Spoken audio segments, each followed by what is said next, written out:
ladies and gentlemen. It is Sunday, and you are talking to Kev and Jay on the regular. J Mac, how's your week been? Well, J Mac, how you doing tonight? I'm good, mate. Thanks for asking. It's not been the best couple of weeks, but we're past it now. It's all dealt with. Big man's had his send off, so time to keep on living. Keep on keeping on, eh? It's all you can do, mate. It's all you can do. And part of our week last week was attending the wee cast and crew screening of The Bench, which is a film that will be available, I'm told, in the next coming months on streaming and other places. So you need to keep an eye on what's going on. You can follow the guys at the Bench Movie, at The Bench Movie on Instagram, Twitter, Facebook, all those cool things. So make sure you do so before we get crack-a-lacking into it. Before we chat about it, I'm going to create a wee bit of context here by playing the trailer to The Bench by Sean Wilkie and executively produced by Ryan Hendo. Here we go. Are you guys going camping? Must have had some great summers up here. Who would know if a group of kids went camping and didn't come back? I know this cabin.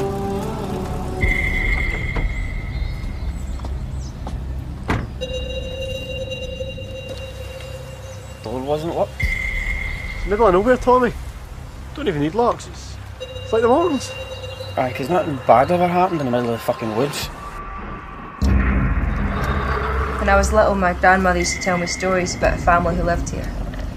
And a boy called Chester Oaks. He wasn't quite right. An amateur butcher, and he used to hunt the deer and the boar and then cut them up in his workshop.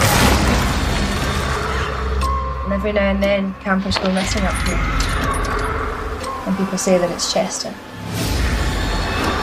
Picking them off to cut up in his workshop.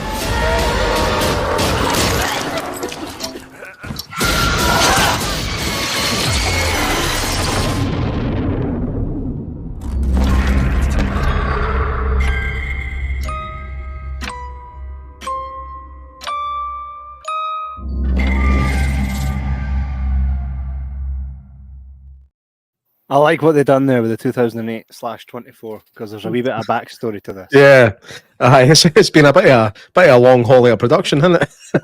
Which happens a lot. Sean Wilkie, the writer-director, is in the comments, says The Bench horror movie is the social media handle. So I'll leave that up there for a wee bit for everybody to go ahead and follow so that you can actually keep up to date with what's going on with it. So we heard via social media that this was a thing, The Bench.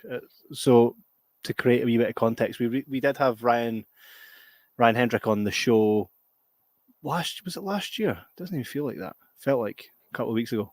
But we had him on for his film Mercy Falls.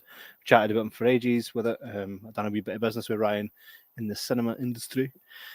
And then recently, I mean, because we keep an eye on what Ryan's up to, we've seen that he started talking about this film called The Bench, which is a slasher, and we're forever saying that genre needs to come back because it's been quite lackluster. And then it's recently got quite good again. Mm-hmm. We started chatting to Ryan about it, and then he says, feel free to come along to this event, which we did. We got to see The Bench, so we got to see it for all of you fucker luckers. Got some comments here. Matthewman says, "Evening, gents. Thanks for letting me tag along. Nice meeting up face to face for a wee pint. Hey, about 5 or 6. Hey, No, we never drank at all that night. We were the consummate professionals. We were there only for business purposes, and we were top notch all night." Matthewman says, "Love the ending. What was your thoughts, Kev?" I'll get back to you on that, Matthewman, when we get to that part. However, this will be a spoiler-free episode. There will be no spoilers here because nobody's seen The Bench. Because he's been asked not to spoil it specifically because he's been seen in the past to spoil a thing or two. Bruce Willis is the most, by the way. Have I? Andy Gibbs says, "Evening, guys. Andy, my man, he was out filming. He's a regular movie star here now. I love that profile picture, man. He's looking like one of the mid-level gangsters for a Rise of the Foot Soldier film. That's his head. That'll be his headshot, mate. That's him in the business now. He's in the biz. He was on set the day. I got a wee picture of him dressed as a Nazi soldier. Excellent.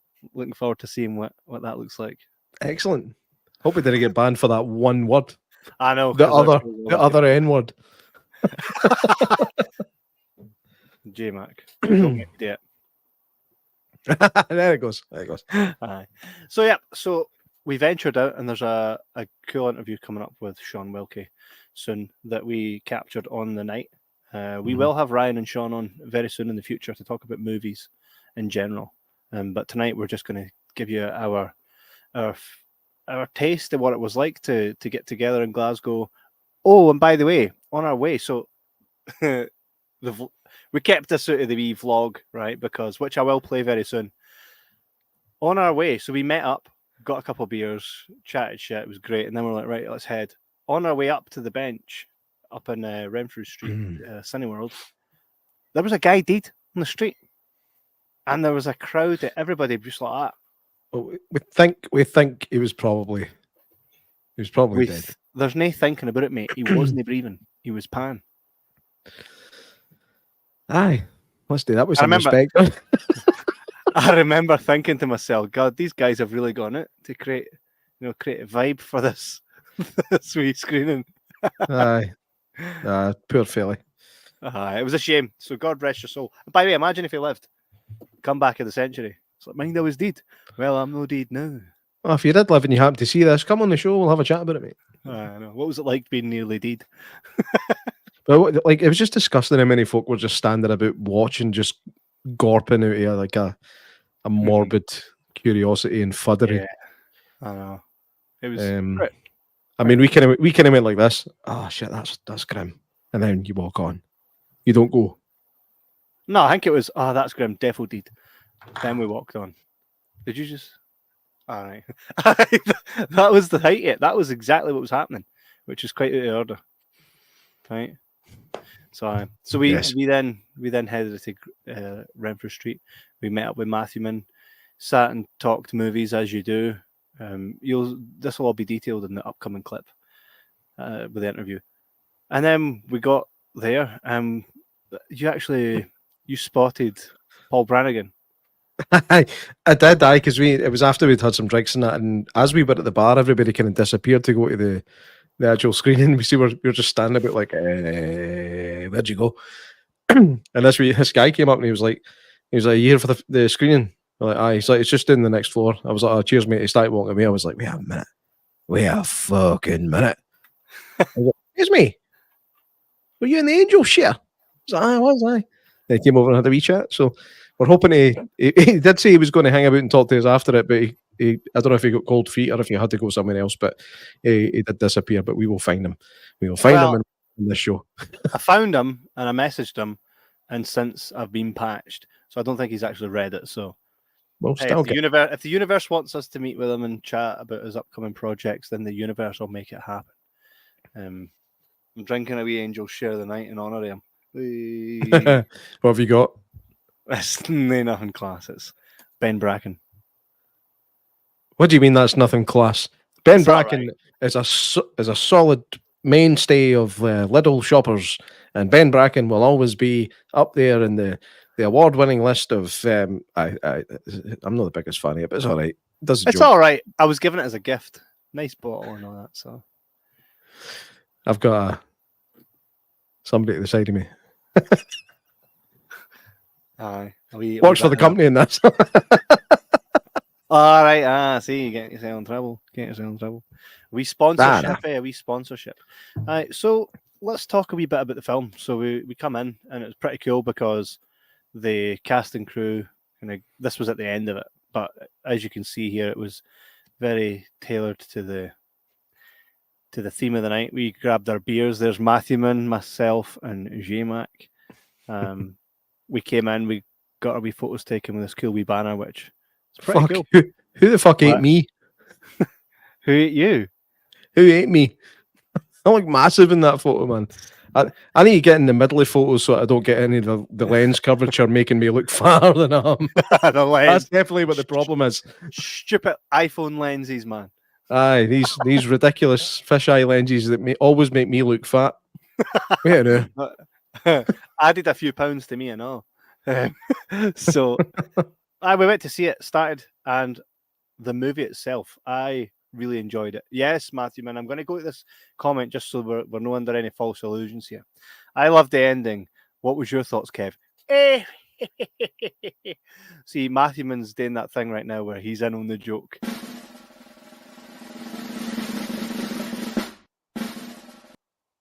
I went for a pish just as it ended, right? That's something I hate going for a toilet while in the cinema, right?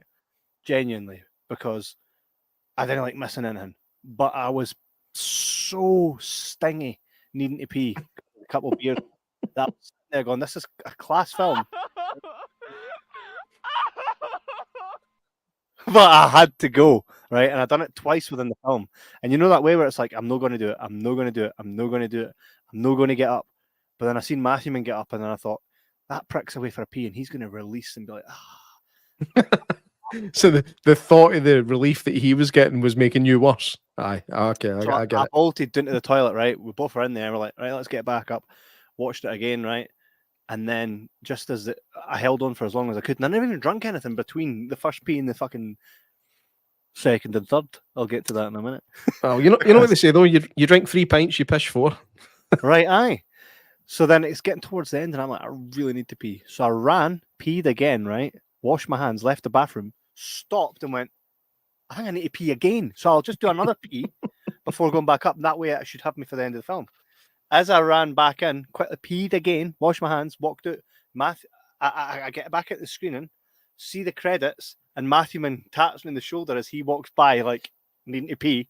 And he goes, you missed it, Kev. It was all a dream. I was like, no, really? And I ran up to you, and you had confirmed that Matthewman was indeed talking a lot of shite, which we'll not get into it. But there is the ending's very much a homage to some other great, which, by the way, at that time would have, when this film was made, would have still been, that film would have still been a very recent film. You know, since then, a lot's happened. Aye. So, yeah. So to create context here, this film, The Bench, if I'm not mistaken, was filmed 2007, 2008. It was created back then. And it was on film. Yeah. And which is great. Do you know why it's great? Because we're seeing a film that's released today, right? That was current back then, which now we're watching going, a £300 phone that's like now an antique. That line actually went down so good. Like everybody was laughing. Like we were like, what do you mean you've not got a signal? It's a £300 phone. Back when that was a dear phone. Right. But like there's also a bit where you see a BlackBerry getting shoved into a glove box. You're like, oh, this is it felt it really added to its charm actually. It felt I actually think because it's been so long since they made it, it made it feel bigger budget because it made it feel like they had to be like make sure there was no anachronisms and make sure that everything was of the time. But it's like, no, that's just when they fucking filmed it. So it's all going to be fine. There's no issues. But no, it definitely added to the charm. I think it definitely adds a unique element to it. The fact that it was filmed back then, essentially finished now and released now. That's only added charm to that, I think. Because when we're running about looking for all the cast and crew, they're a bit older. They don't look exactly the same. I mean, I recognised a few kind of straight off the bat, but there was somewhere I was like, oh, it might be. I'm not sure. Yeah. Definitely. Andy Gibbs says, camera never lies, J-Mac. He's essentially calling you a fat homo.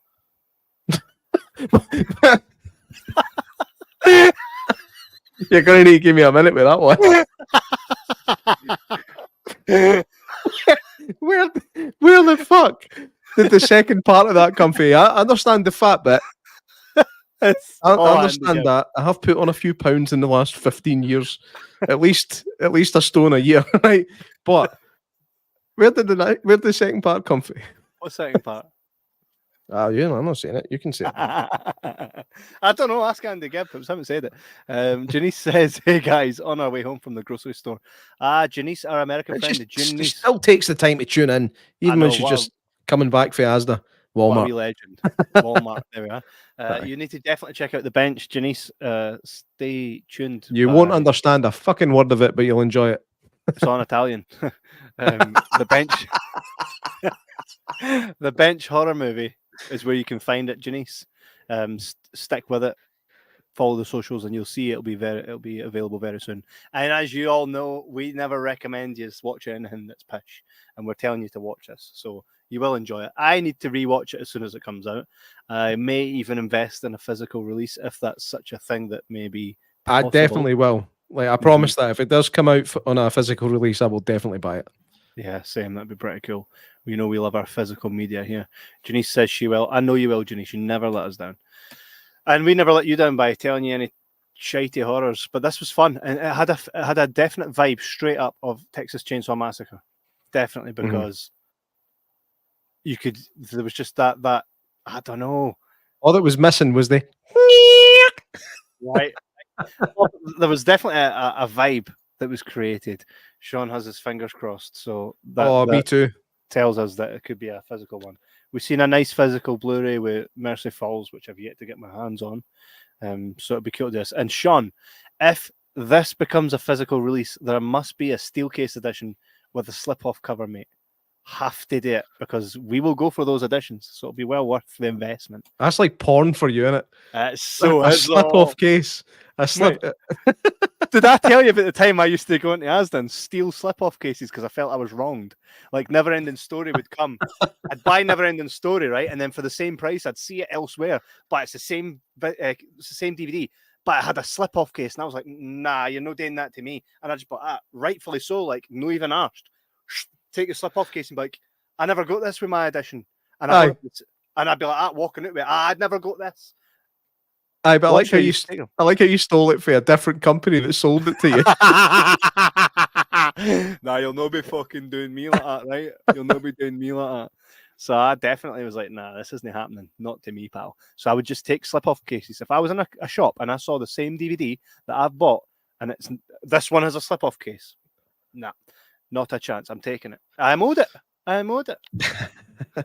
Fucking hell. Matthewman says, thoroughly enjoyed the movie. Good few laughs as well. Not a spoiler, but loved the wee homage to the original Saw. Oh, aye. Is that a spoiler? No, because you don't say what it is. This is where you stop talking, Kev. I need to control you, boy. Don't. I said nothing. Yeah, my favourite character was the wee deaf guy, man. He was so good. Mate, you were so embarrassing at that fucking screening. The wee deaf guy shows up. And she's like, hello. And he's like, I'm deaf. You were just like, I was like, this isn't meant to be funny, man. Like, no, yet. Like, there's going to be funny bits, but this is just a deaf guy. She says to him, do you know you've got the radio playing? And he's like, what?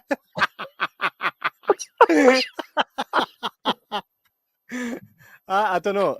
I don't know if it was intentional, but I felt very much like that was intentionally to make you laugh. I found it very funny. Yeah, we'll find out. Sean's watching. Sean, let us know, mate. Wait, I believe in a conversation we had off air. I'm sure that well, off air. It might be off air for a reason. Do you really want to bring up anything that was discussed off air? No, nothing. Like sure. I think right. the original cut, and Sean can he can affirm this or not, but I believe they had to change a few bits and bobs because of today's fucking scared mentality of offending folk. I think that a wee bit had to be changed, I'm sure. Sean says, let's go with intentional. That's just to make you feel better, Kevin. I told you. I said it was intentional from the get-go. I found it very funny. I thought he was great.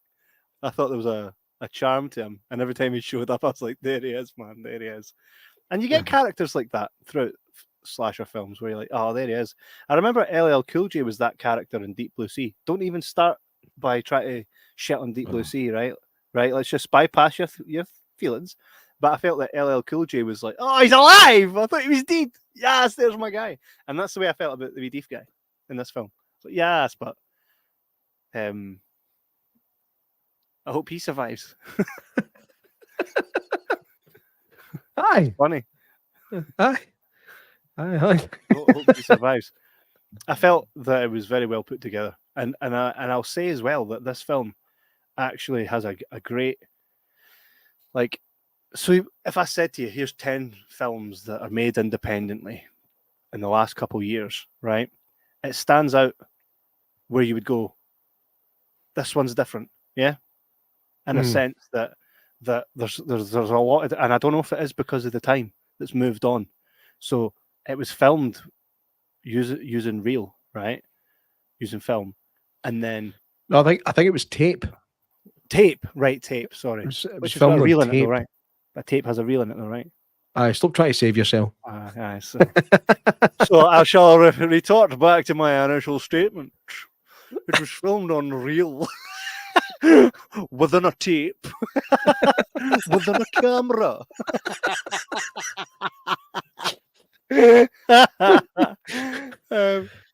Sean says HDV tape. Aye. So it was filmed on that.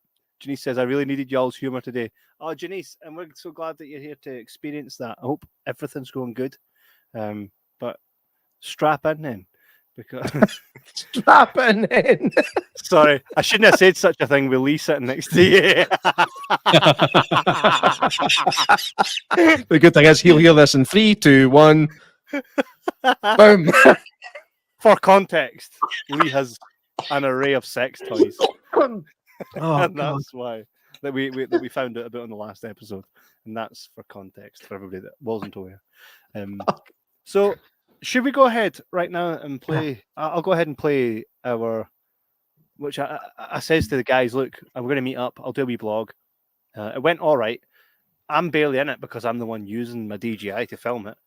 But another thing is, like, one of the things about it is, like, when you get together, like, we're probably better if I took a camera guy rather than try to be the camera guy.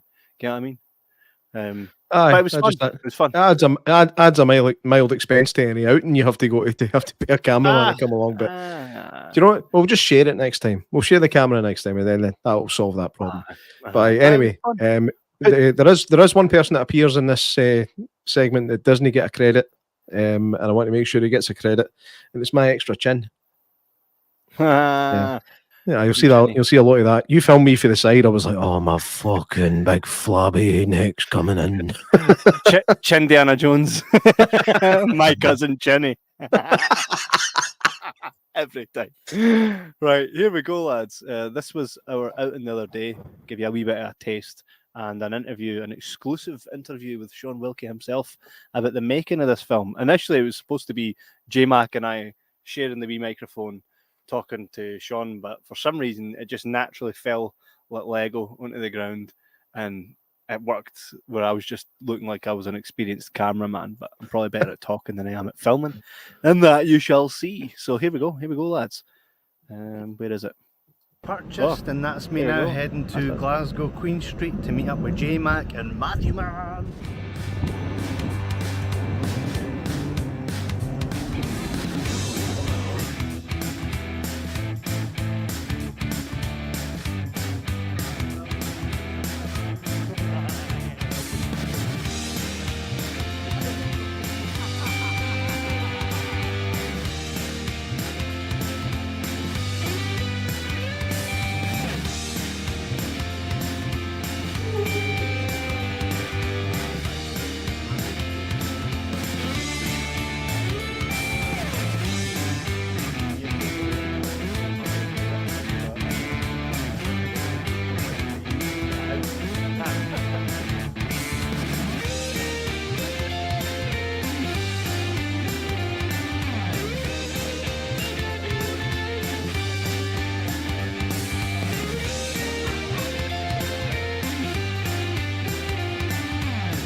Sean, thanks for taking the time to talk to us. We've just came out of the red carpet screening of your lovely wee film.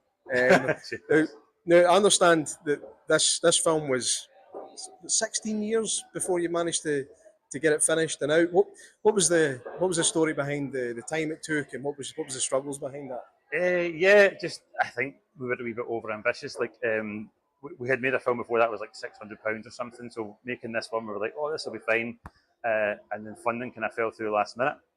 So we started off quite well. We had like 22 crew. We were living in tents and stuff like that and making it. But as things kind of go on, people fall away and they can't come back, and your money runs out, and it just took a bit longer to get there. And also, we're filming in Scotland, so there was like snow, rain, wind, like season all in one day. Like people were saying, like, "Oh, you filmed that scene in 2 different days," and I'm like, "Yeah, no problem." Like, we haven't. Sorry. Is that your mum? That's my mum. That's totally staying in, by the way.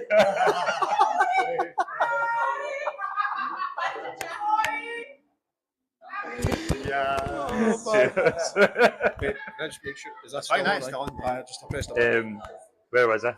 It's just different things got in the way. Everything that could go wrong went wrong with the film.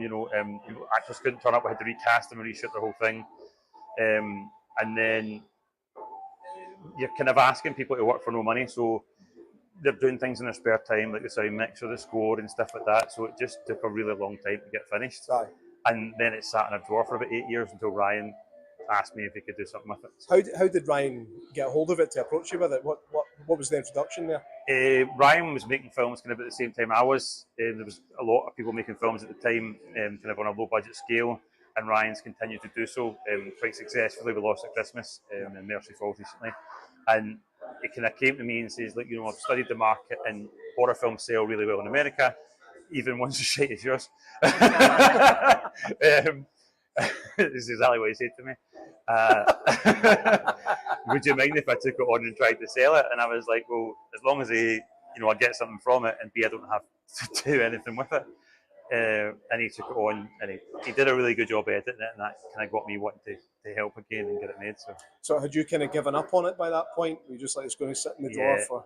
I think I was just fatigued. I think I was just like, I'd had too much of doing it and too much of asking people to turn up to do this and do that for nothing, that I had nothing left in the tank to try and I didn't really know how to promote it or sell it. And Ryan seemed to have quite a good grip on that. He'd done well with Lost at Christmas with BBC and different places, and he seemed to know what he was doing. So I thought, well, he's better placed than me to try and sell this. One thing I would say, and don't take this the wrong way, the film looked way better than I expected it to. That's okay. Do you know what? I have to commend you on the cinematography was great. You mentioned that you had your DP when you were in there. How did you guys come together? That's a really funny story. So the DP for most of the shoot is a guy called Mike Webster, who I'd never met before, and as I said, I'd made a film really, really cheaply. It's never been out for £600, and we showed it, the trailer for it, at a thing called Cafe Flicker, which I don't know if you remember, it was in GMAC. Oh yeah. And I had given just like a screener of it to a girl, to Layla, to produce our new film, The Bench, but she was flatmates with Mike. So Mike came up to me at this thing and he says, I love your feature film, Pawn Life. I'd love to be involved in this. And I was like, well, how have you watched it? And he's like, kind of pirated your film. And I kind of copied the DVD and watched it. And I was like, okay, I admire that. So he came along and we shot like a fake trailer for it, really. Right. And I said, if this goes well, we'll see how it goes. And it went really well. And he also worked for a company at the time that could have access to the cameras we needed and stuff like that. So he came on board and shot most of it. And some of it was done by John McPhail, who did Anna and the Apocalypse and all that kind of thing. Yeah. He's a really nice guy as well. He came along before he'd done all this stuff and came along and shot some of the stuff in the torture rooms and stuff like that. Yeah, I'm pretty sure my wife actually worked with the guy that wrote some of, if not all of the music for Anna and the Apocalypse. Oh, because he was a school teacher. Okay. And she's a teacher, so she worked with him. Anyway, that's a by the by. But obviously, another thing that's really important with these types of films in particular is sound. Independent films, sometimes sound can really let it down. I think that sounded awesome. Before you gave it to Ryan, I know that Ryan did a lot with restoration, digitally transferring the tape onto before that's in and stuff. Was there a lot of work involved in getting the sound up to scratch as well, or was that work that was done at the time?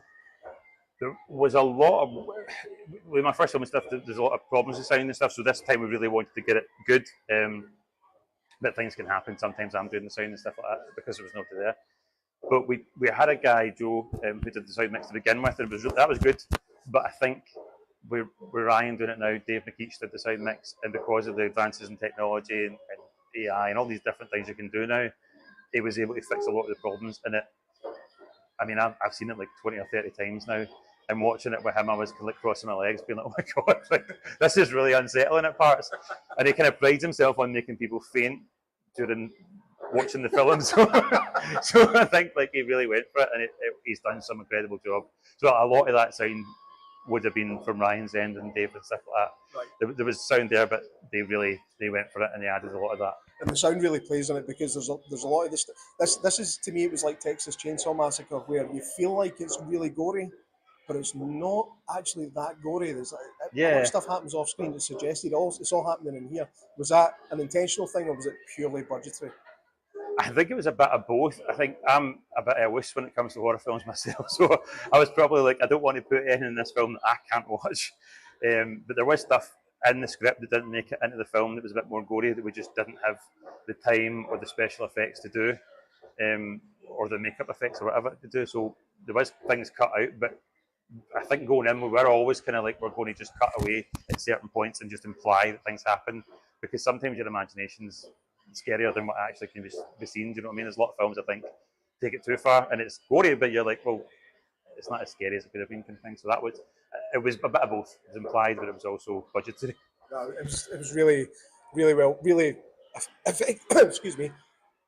Try that again. It was really effective. That's me saying it for the first time.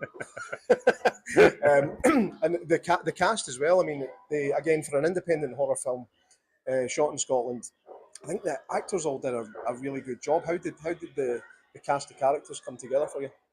I keep talking about the film you've never seen, but I had done a film before this, so a lot of them were the same cast that we had kind of rounded up through different ways. Who were some of them were quite new, but that helped because obviously they're wanting to get experience and come in and do things. They're not so bothered about we couldn't pay people at the time. But some of the cast that have smaller parts in it were actually meant to be bigger parts. They just ended up getting pulled off to do this or that in different jobs. Joy McAvoy plays a really small part at the end of the film, but she was meant to be my love interest in the film originally, and she got recast. Yeah, nice move, son. Yeah. Ilaria, who ends up playing the love interest, I didn't actually cast her because she's really great in the film, and she was a model, and I kind of stepped back and said, look, because I'm going to be playing opposite her, I don't want to be accused of just casting a really hot girl. So I let the rest of the guys cast her, but she was a model. She knew Chris, who's in the film, and she came in. Matt, who plays Aidan, came in last minute and just blew us away with his audition. He was fantastic. And so he actually was studying acting under the woman who let us use her land in the cabin that we filmed in. She's an acting teacher, and she recommended him. So it all just, some of them came together last minute. Some I'd known for a while from other things and projects. And some from at the time there was a lot of projects going on, the cruise, just different things in Glasgow that were happening, and we got actors from there and stuff like that coming out. Now, I know that I don't know how much you can talk about this, but obviously we've seen the red carpet premiere tonight as such. What's the plans going forward? I know that Ryan's kind of taking it under his wing to try and get distribution. Is there going to be physical release for this as well? Or are you just trying to get a cinema run and see where it goes? Or I honestly don't know. I know that Ryan's dealing with that. Obviously, I'd love to see it in the cinema or a physical release, but I really don't know. Because it was shot in HDV, I don't even know if it's technically, if they would accept it or anything. I think he's going for streaming, but I don't know. It's completely up to Ryan at this point in time. He knows a lot more than I do, so sorry, I don't have much more to say about that. But no, that's fine. I get, just to wrap up, I want to say congratulations, because we made a wee short film a while ago. We know how hard it is to make a film, especially with very little money, and I think you've done a great job, and I hope a lot more people see it. Thank you. A great job. Cheers. So Thanks very much, guys. Thanks for your time. Thank you for having me. Cheers.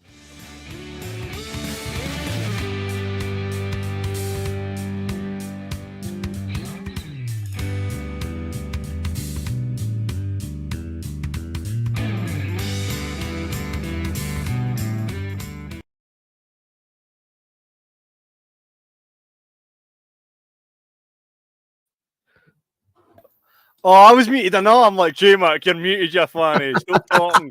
And I'm muted as well. What a dafty. What a dafty, man. Ryan says, great interview. Thanks, man. Oh, he meant Sean. Great interview, Sean. Ryan, you said here during his interview that he was a lying bastard. Please do elaborate on what he was talking shite about. I knew if anybody was going to pick up on that, it would be you. That and the fact that you're like, oh yeah, I remember that cafe that he mentioned that you've never been to or know of. I bet you were just saying that. Janice found something out that I didn't expect. Nothing bad, just sad. Janice, sorry to hear that, pal. That's shite. Hope What's going on? What's happening? Well, she might not want to say it to all these thousands of people watching. Rosaline Creaney. Sorry if I made the right Creaney of that. She said, "Oh, thank God they cut me out when your mama interrupts an interview." We never cut you out.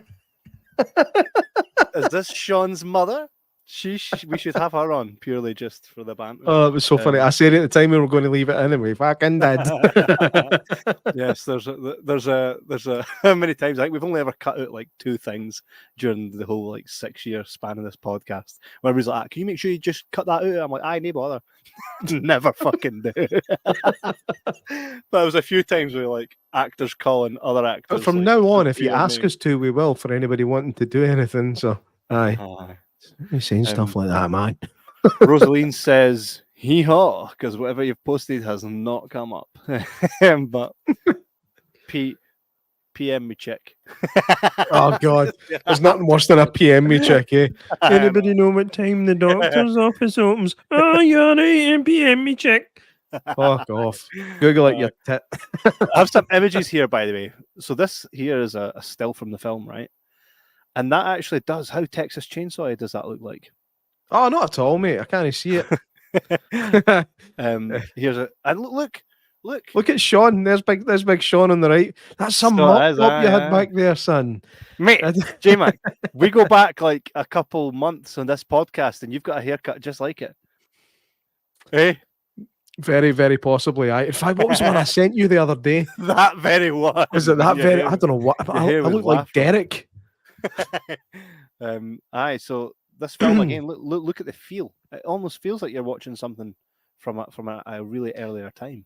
He definitely gave homage to some of his favorite stuff. But it wasn't in a tasteless way, like where you thought, "Fucking hell, this is ripping this off." It's not. It's its own thing, but it's just going. Thanks to these films for allowing me to come up with my thing, and I love that. Here we does before we left, before we had to dash for the train. That just looks like it's meant to be you three in that photo. And I've just went like, kind of was, but here we are. No, I'm joking. So, by the way, part of me, in anticipation of watching The Bench, I glanced at the trailer because I didn't like to watch trailers all the way through because a lot of the time gives it away. This film had a good trailer, right? But I was so expecting something to do with like a bench and not like a cutting bench. You know what I mean? I kind of watching it going, where's this magical mad bench? I know, like, where the fuck is this killer bench, man? If you're watching this film for the sake of enchanted furniture, you're going to be let down, right? It's not about enchanted furniture or evil furniture. It took me a wee while to work out what the title meant, but maybe I'm just thick as fuck. But it is still relevant. It's definitely relevant. It's just not what you would expect. Rosaline says Sean's hair had to be a shitty ginger, so I did it for him. From now on, these locks will not be ginger by the lights. From now on, my hairdo looks fucking shite. From now mine anyway. I think. Is that us? We done? It's jumped the shark now, my friend. You need to. Sometimes you just need to know when it's time. I really enjoyed it. I'm kind of gutted I missed the ending, but if anything, I'm thankful for it. Do you know why? It means I need. Actually, I think everybody's thankful for it because it means you can't fucking spoil it. Ryan. It just means that like there's a piece of the puzzle missing, so I need to go back and watch it again. I really wish I didn't have to pee so much. There was a part of me consider just peeing in a glass, but I thought I'll not ruin this experience. Let's get that in a t-shirt. Let's get that in a t-shirt. I really wish I didn't have to pee so much. I thought maybe I should just pee in a glass, but I didn't. We've all been there, my friend. That's all on the front.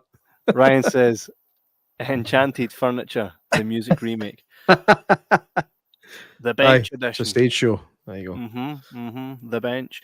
Well, if you're a regular viewer of this podcast, you'll know that we've watched films about killer furniture before. I wish that wasn't true. It's so fucking true. We have watched films about killer furniture, and you know what? No, even sorry, because it was fucking class. So when I seen that Ryan was involved with something called The Bench, I thought this can go one of two ways. Right? Obviously, it went the other way, but had it gone this way, where The Bench is just like, right, I've had enough of this. Fuck this shit. Right? It's called The Bench 2. Sit on this. Do it. Sit Bench 2 from outer space. Sit on this. The bench for outer space. Cocaine bench for outer space. There we go. That's where we're going.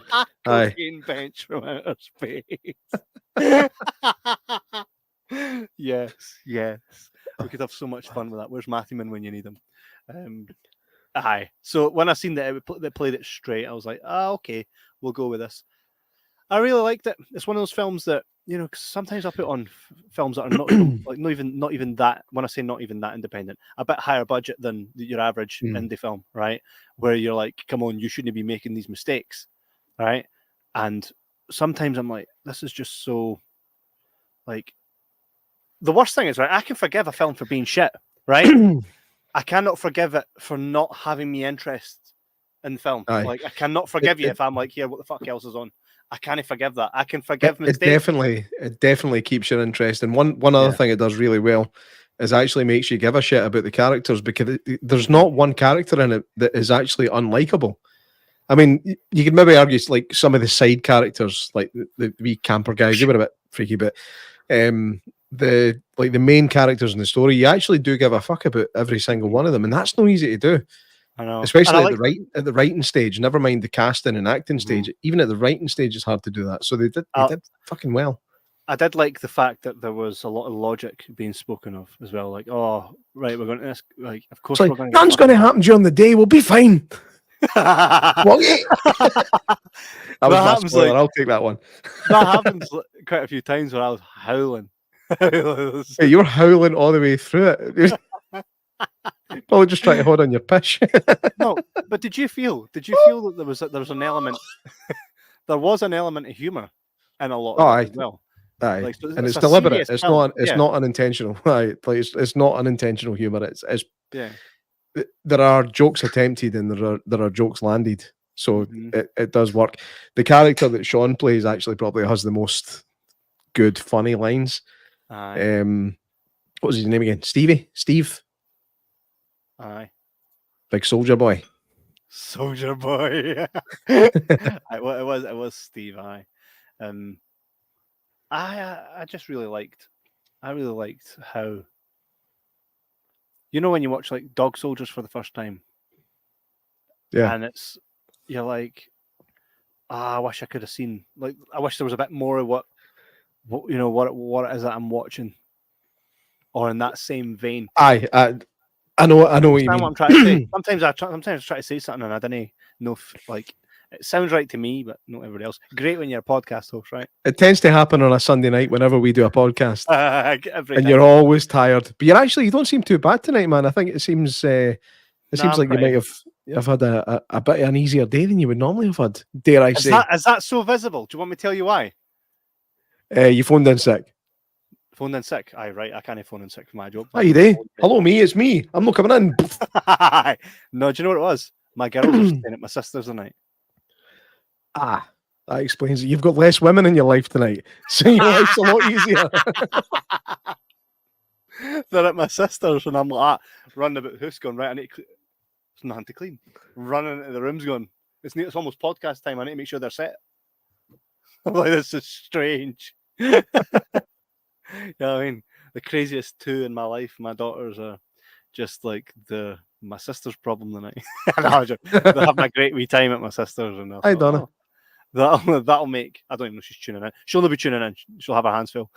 She'll be like, "You're here." So for me, I was like, oh, this is excellent. So no yawning or nothing tonight, man. Goes to show. Eh? Very good. Very good. I'm proud of you. I know. Thank you. Get them papped.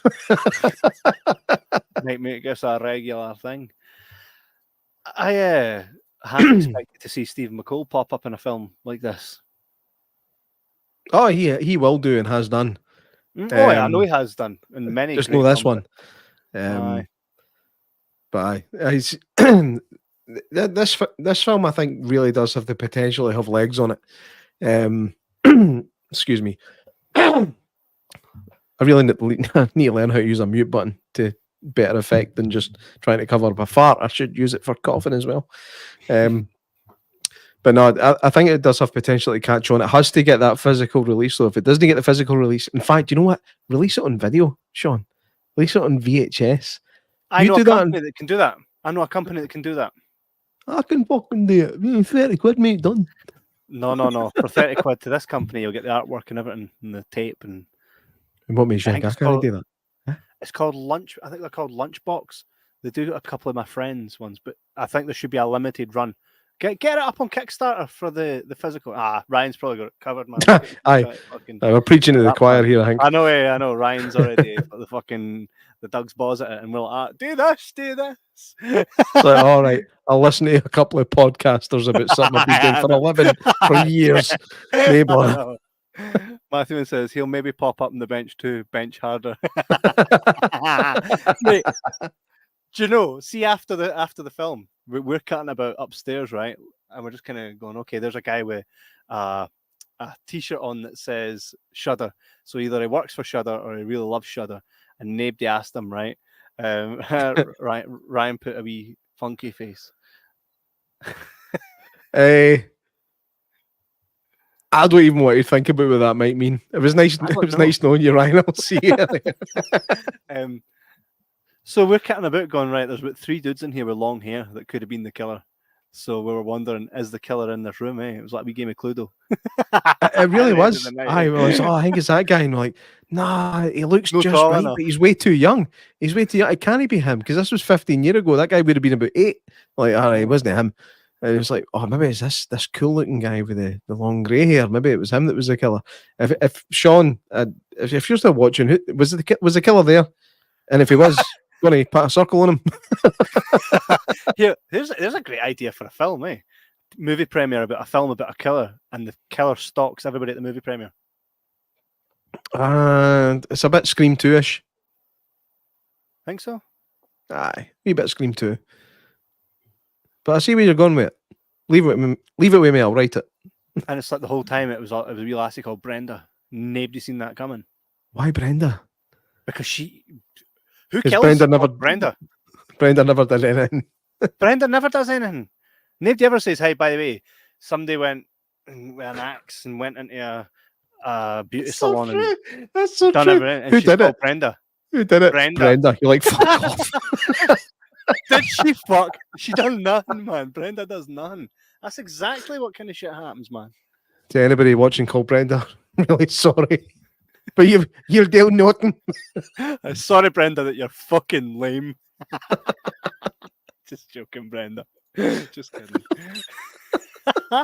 Sean says, nope, he was supposed to be but couldn't make it. That's how we couldn't find him. His mind, eh? Well. Hey, imagine if we did go up to you the killer, aye? It's like, no. Then he just says aye, then stabs you in the face. You're like, that was unfortunate. I wish I hadn't asked. That's a shame, then. That's a shame. But we did play a wee game of who's who at the end. We were like, right, that's definitely that character. This one I can't be too sure because it's been a wee while. The deaf guy was definitely there. Definitely. What? he played a good deaf guy. I'd have give him a blue badge for that. For real. Fuck's sake. No. In fact, do you even get a blue badge for being deaf? Do you? I can't hear. So you can park straight though if you can't hear. Right? Man. It's a genuine question. Just because you can't hear doesn't mean you can't park and get out the car. Do you still get a badge for that? Do you think Bryan Cranston got a fucking blue badge for the upside? I don't think so. I don't know. Who knows? I've not even seen the upside, so. Oh, you're missing yourself. That's a good one. That's a good one. Is that a prequel to the Upcry? No. No. So we are expecting to see this film. So I'm told we're expected to see this film hit some sort of distribution in the next couple of months, maybe the end of the year. And when it does, we will get Ryan and Sean on to chat about not just this film, but other films that they like. I know we've already spoke to Ryan, but it would be a travesty not to have him on when we're chatting about it in depth. So make sure you keep an eye out by following the guys, and I'll bring that wee banner right back up at The Bench Horror Movie. Check it out on all social media. Hit the like button, subscribe to everything that's there. Watch it maybe for a wee crowdfunder, Ryan. But it'd be pretty cool to get some sort of edition physically with this film. I would like that. That. It would be pretty cool. I'd like a poster for it. If I got a poster for that, I'd have it up. I'd replace Terminator 2 with The Bench quite happily. Here, why don't you just challenge Ryan to a fight for the big banner? Best of three. Because I didn't want to. I'll fight you for it. Wait, it's like, oh, where'd you get that fucking background, Jordan? Oh, I kicked fuck out a director for it.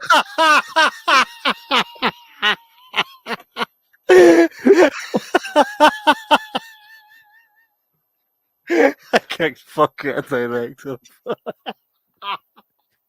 Okay, that's a good story behind it, but I wouldn't feel too good about it. Plus, it would probably be on Crime Watch. We're looking for this poster. There it is. Probably. I'm sure we could find some posters or just create some. It's a shame my wife doesn't have a real job where she'd create all my kick-ass posters. Could have done that, but unfortunately, no longer. But I'm sure if it gets a wee physical release, it'll come with a poster and all that good stuff, And the wee booklet that talks about it. And we should do a wee. Oh no, there's me doing it again. It'd be class. Thinking out loud again. There you go. Always thinking out loud, man. Really looking forward to that. So everybody, please do follow these fine fellows and see what it is they do next. Usually I'd put that. So what he's got coming up? It's funny. I never even knew that Ryan had anything to do this. It just kind of came out of nowhere. I think he kept it quiet, and then boom, here it was. And I was like, oh, aye. And then what's cool about it is the story. I'm sure they could make a wee documentary on this. For the bonus features of the physical media. I hope they've got some behind the scenes stuff and they didn't just have the one camera. But all we can do is wait and see. But Sean did a great job putting this together. And I can't wait to see what he's got coming. Like, there's more in this guy. There he is there. Come on, that guy with a poster. It's free advertising. That's not why I did it. I mean, I've been looking at Schwarzenegger for about 5 years now. I could do with something new in there, but I want to make it worthwhile, and that film is worthwhile. It is everything you want it to be, especially for a Scottish film. You don't get Scottish films like that. Every Scottish film is just about maybe down and outs that do something a bit funny, or junkies that are on for one big score. So you just said Angel Share. What's that? That's the Angel Share, isn't it? No, that was Trainspotting. But no, like a good, fun Scottish slasher film. We need more of them. It's one of the reasons I love Dog Soldiers. It was kind of Scottish, but kind of no Scottish. Wasn't even filmed in Scotland, but it felt like it was. Mate, I've got the Japanese edition of that on Blu-ray. Japanese. Have you? What's it called? Dog Soldier. No, actually, it's on Japanese, but that's a shock. Mate. Oh, you blew my mind there. The case is absolutely blew my mind. The case is on. The Japanese version's on Japanese. Sorry, I thought I had thingy. It's currently propping up my sofa. The poster. Oh, the banner. Should fight you for it. I'll tell you what, Ryan. I'll buy you a new sofa leg. You send me the picture. I'll buy you a new sofa leg. I will quite proudly. I mean, the thing is, the poster's actually fucking awesome. It's got that classic. It's got a classic look about it, and it works. It fits. Aye, give me a fucking poster. What poster? Thank you.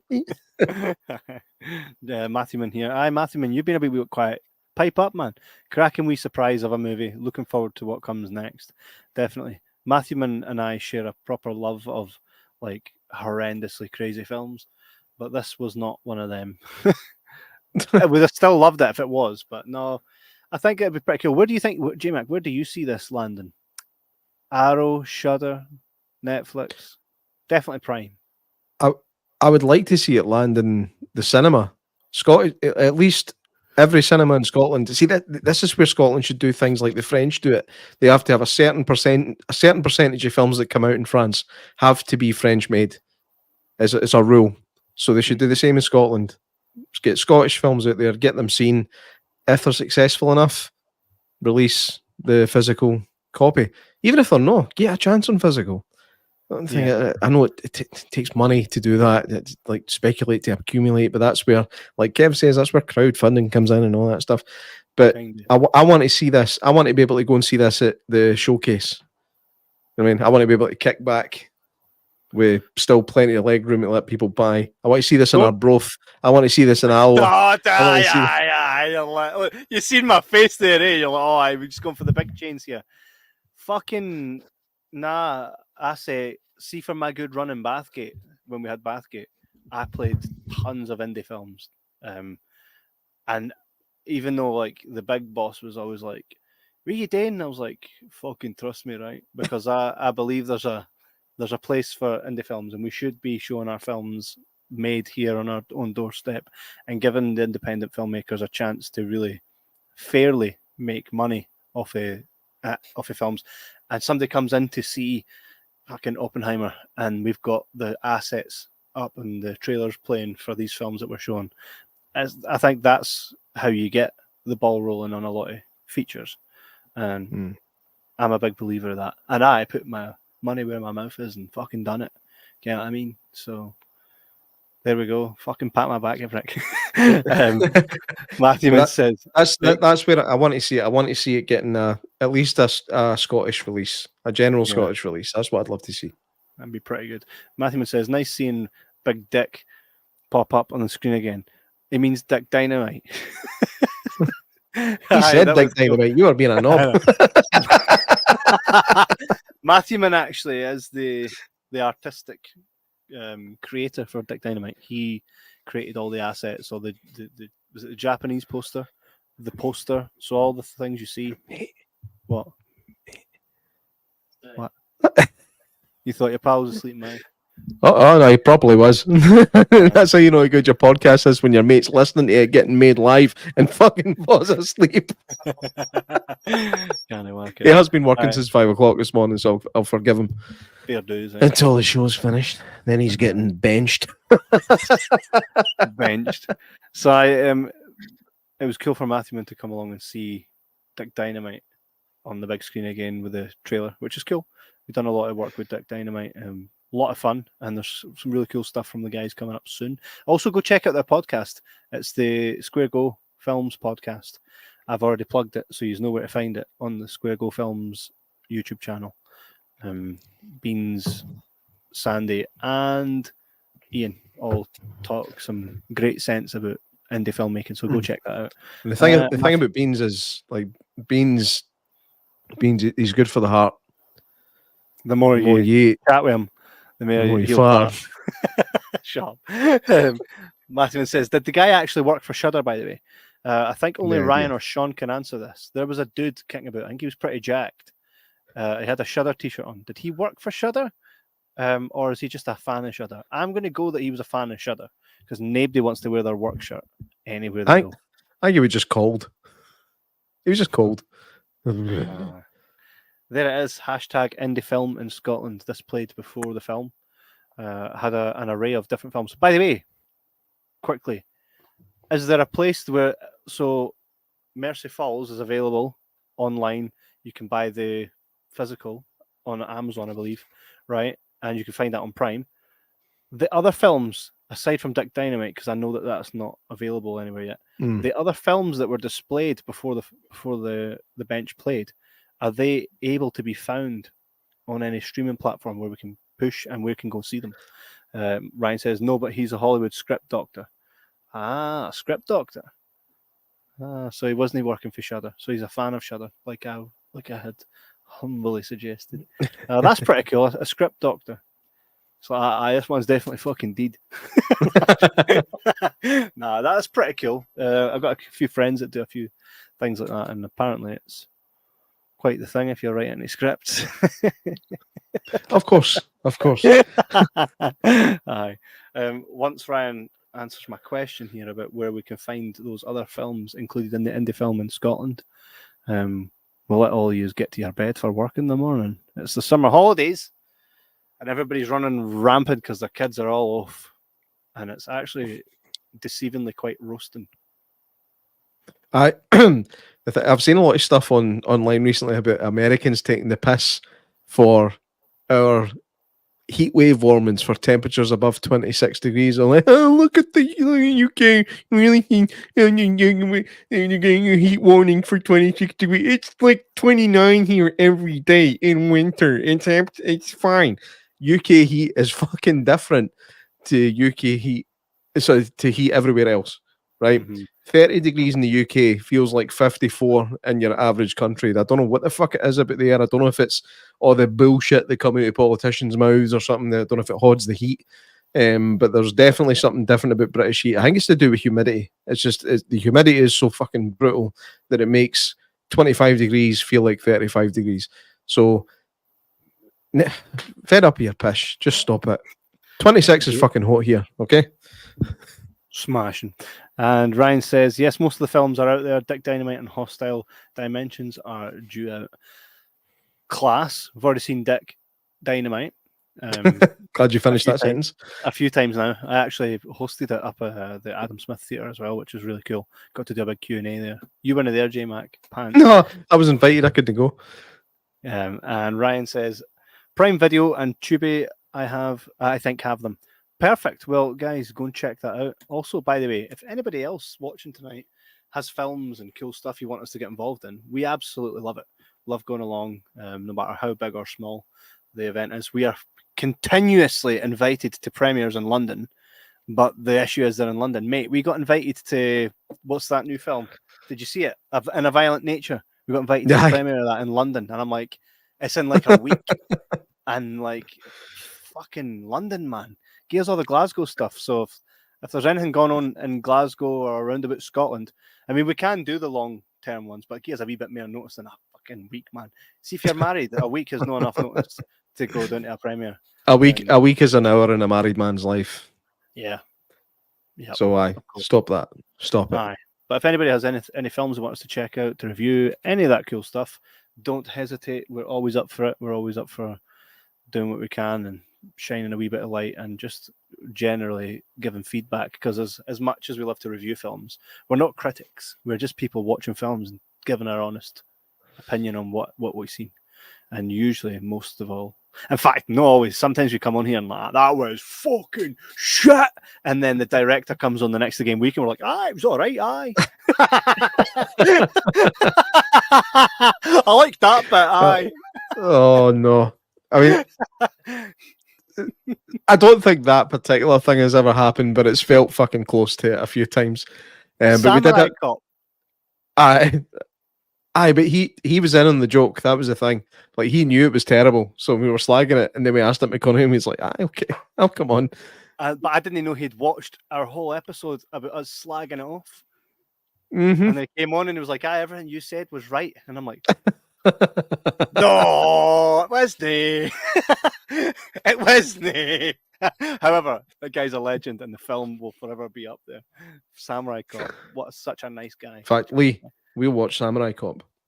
Humidity. Well, John's got a date after this. Humidity here in Indiana has been 69% and nine OnlyFans.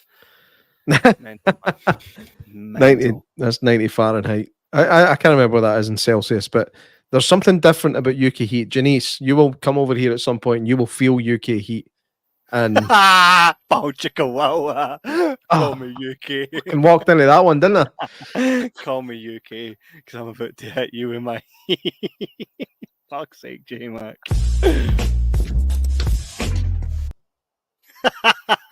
Right, lads, we're gonna get going.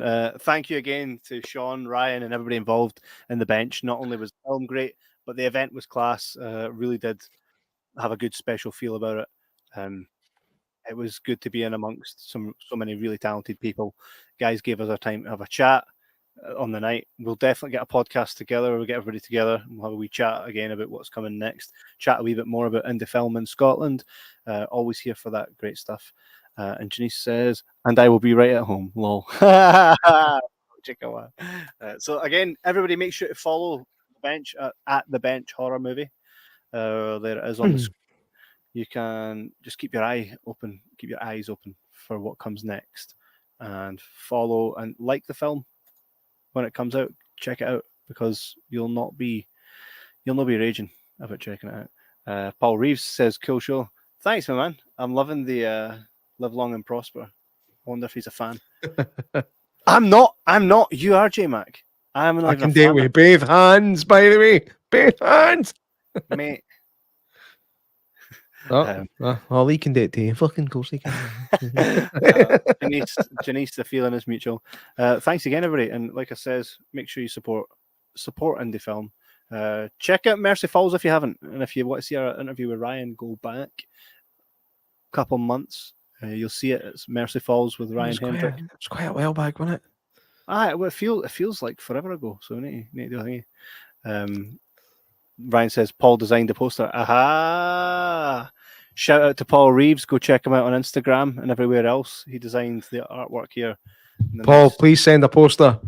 That was Ryan throwing him under the bus there. Eh? I'm saying, Paul, I'm going to replace that Terminator 2 poster with a bench. If you get one to me, please get one to me. That'd be awesome. He's like, here, I just designed this shit. I don't print it. Excellent work from everybody involved. You can see it's a real labour of love, and you can feel it when you're watching it. And it was great. It was fucking excellent. So definitely keep your eye on what these guys do next. Paul says, "Nah, fight Ryan." fight. He's a black belt. Fight Ryan. Definitely fight Ryan. Right, that's what's going to happen. By the way, next time they're together, it's going to be a fucking fight. Somebody's getting a poster, poster, a chippy, and a Zippo lighter. I'll be like that Kaz Milligan fud. I've been right into the book, son. I don't even know what. Oh, mate, I'm not even going to go there. I'm not doing it. I'm not doing it. Related, which is why I don't know what it is. But I thank you everyone for tuning in. Go follow all these talented people. Keep up to date with what they're doing. Buy all their cool shit. You can find it on all the websites. Mercy Falls, The Bench, Dick Dynamite, all the good stuff. Indie film in Scotland. Thank you all, and we shall see you next week. We will no doubt be doing another Arrow review because we always do them because we get hounded, but we get inundated with them. Sometimes I'm like, man, we need to fire these out, but it's always class. Love indie film. I love meeting all the indie filmmakers. And stay tuned. We've got some really cool shit, some really huge guests coming up, but it's not about the huge guests. It's about this fucking bad boy right here every week. So live long and prosper. J-Mac, do you want the final word? Again, what you're like when you're like, oh, you always get the final word. You want the final word? I'll let you have it. I've never actually moaned to you about it, but you're always like, man, you always get a final word. So mate, it's yours. I'll say my goodbyes, guys. See you next week, Sunday at 9 p.m. every week. J-Mac, over to you. See you later. Cheers. That's why I don't get the last word. Right. It's been a pleasure. I'll see you next week and enjoy your week and all that jazz. Cheery bubbles. Bye.